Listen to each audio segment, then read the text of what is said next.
Welcome to Book Hogs. Today we're going to learn how to write lowercase t and then look at some words that begin with the letter. So let's begin.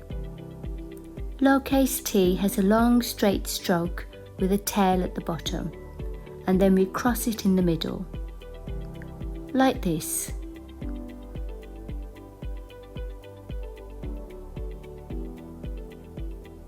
Now let's look at some words. T for typist.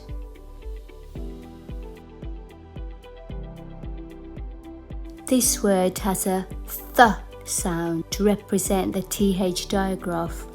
Th for think. T for trunk.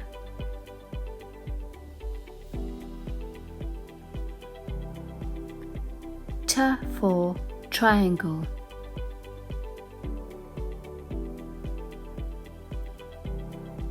And T for tea bag.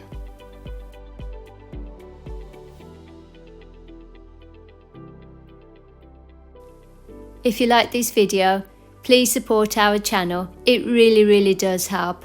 Give this video the thumbs up and subscribe for more videos like this.